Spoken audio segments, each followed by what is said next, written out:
Hey YouTube, it's your girl Dr. J, and I have not done a video specifically on homeschooling gifted kids in a while, and so I wanted to do a video that had a message specifically for something that we encounter when we're homeschooling gifted children, and that is the concept of the need to do a complexity leap at times.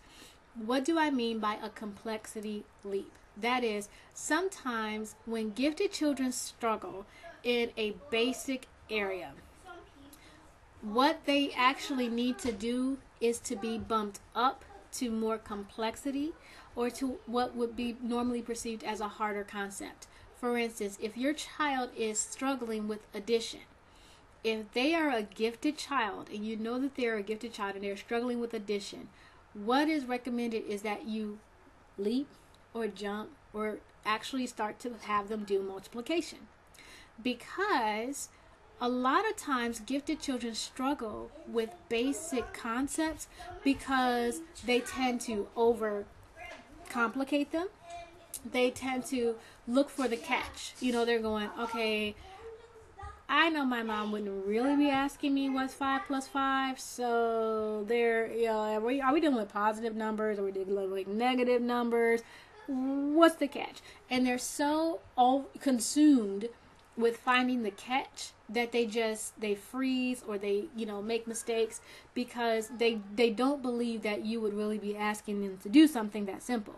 They also will start to make silly mistakes and things like that. And so if they're struggling with that basic concept, a lot of times if you lead them forward, they'll do a lot better. And in doing that more complex problem, it will help them master the simpler problem. So if you bump them up to multiplication, it will actually help them and reinforce addition. If they're struggling with subtraction, you bump them to division and it will actually help them with subtraction.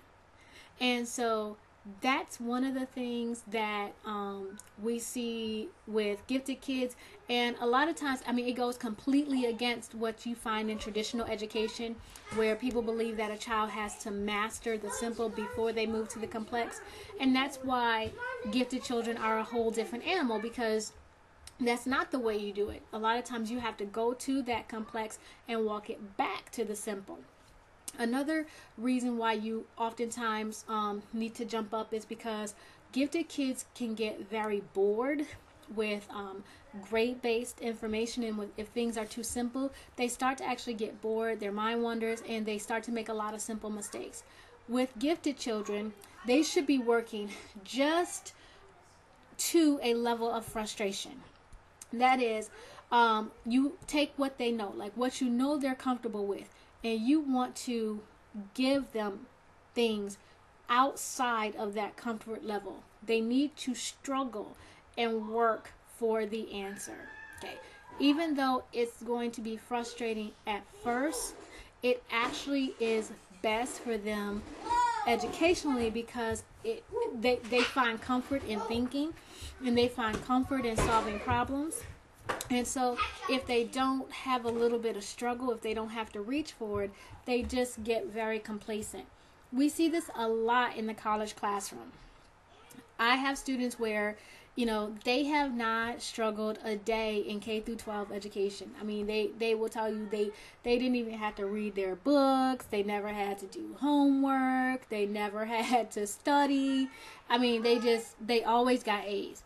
And then when they are an adult, that's the first time they've ever been assigned reading that it was expected that they wouldn't be able to finish it, and they were supposed to learn the concepts of what do I need to read, how do I skim, how do I get this information.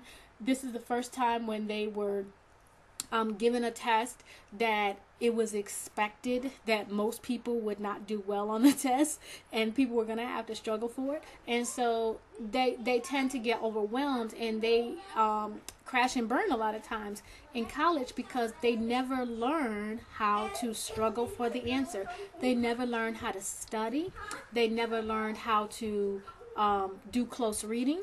They never learned how to grapple with concepts. because everything came so easy that they just never had to work. And so they never really learned how to do complex thinking. And so you want to make sure that your gifted child is struggling a bit to get those answers. A lot of times people don't understand that with gifted kids, the average person, it takes 7 to 10 repetitions to really learn a concept. And for a gifted child, it can take as few as 1 to 2 repetitions. And so they really do get it and they're ready to move on. But a lot of times we have, especially things like math, where they have like the spiral method. And so they're going to go over the same concept again and again and again. And that's not going to be challenging for that gifted child. So you want to make sure that they have they're reaching for those answers. So if you look at them and you go, they really shouldn't be struggling with this, try that leap up, that leap in complexity. Because a lot of times they find their comfort in thinking. They find their comfort and they find their flow in solving the mystery inside the concepts. And if you're dealing with a basic concept where there's not a lot of mystery to solve, they can tend to struggle a little bit. But when they go up to that complex level and they solve that complex problem, they will automatically learn to solve the more basic problems as well. A good rule of thumb for a gifted child is they should be working in an area where they're getting about 70 to 80% correct on the first try. And so if your child is getting 100%, if they're getting all the answers correct at the first try, at the first attempt, they are working below where they need to be working.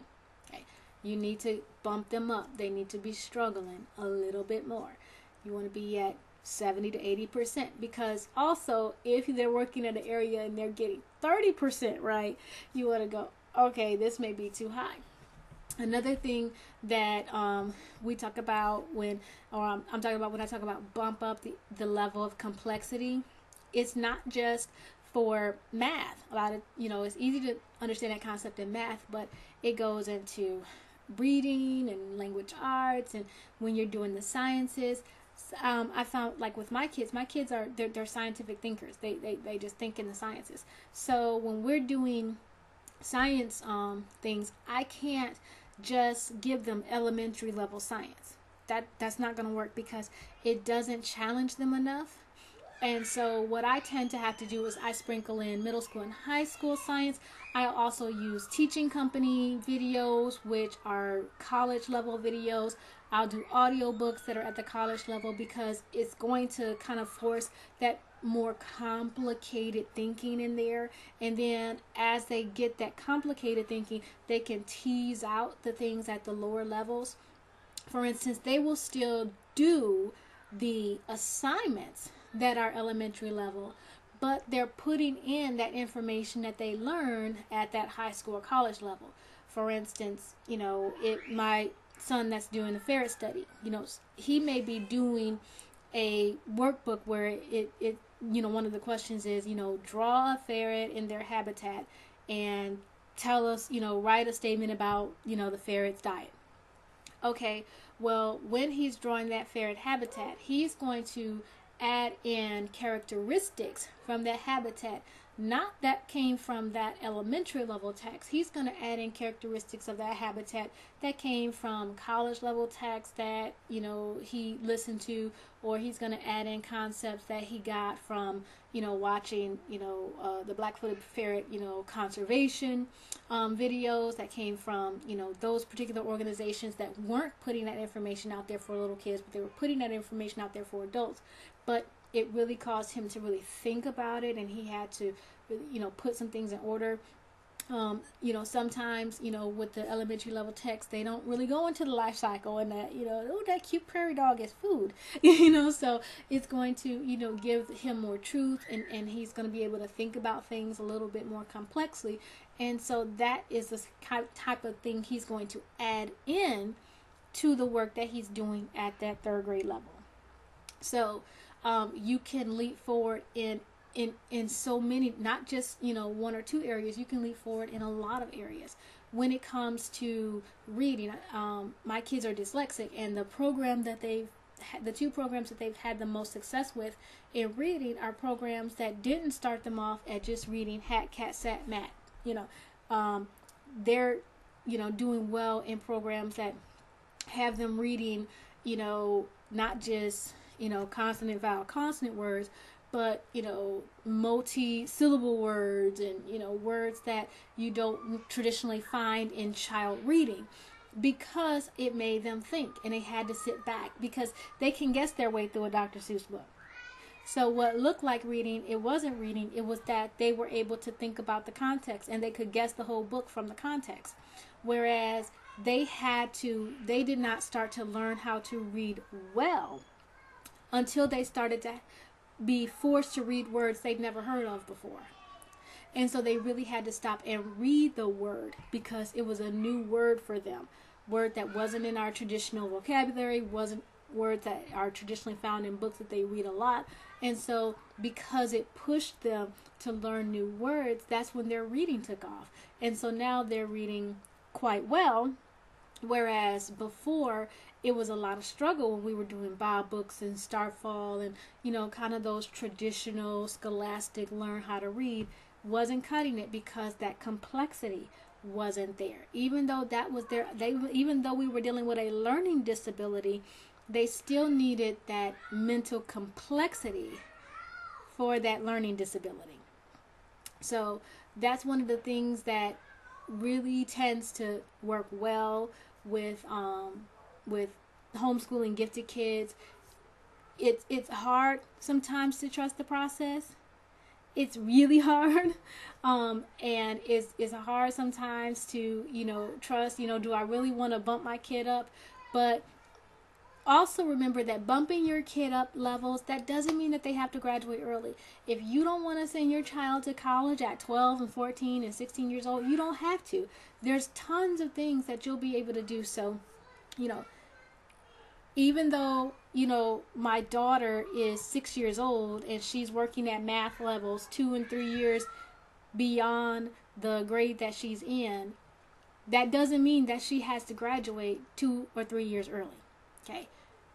We have time to figure out where, if she's going to go to college, when she's going to go to college, where she's going to go to college. So I know a lot of people that kind of struggle with, they don't want to bump their gifted kids up because they go, well, I don't want my child going to college when they're 14. They don't have to go to college when they're 14. There's a ton of things that your child can do between 14 and 18, even if they've finished a lot of their high school curriculum. So don't, kind of hold them back because you fear that they'll finish too fast. There's no way that they're going to finish too fast. However many repetitions you need, they can explore things at the high school level that, it may not be a traditional high school program. They may be studying theoretical physics, but it still can be as a high schooler. It doesn't have to be as a college student. So don't, feel the need to keep them back and hold them back. Because you don't want them to graduate too early, or you don't want them to go into a college setting too early. Don't worry about that, but just try that complexity leap for your gifted child that's struggling in an area and see if that doesn't give you some results. This is Dr. J. I hope that helps, and I'm out. Bye-bye.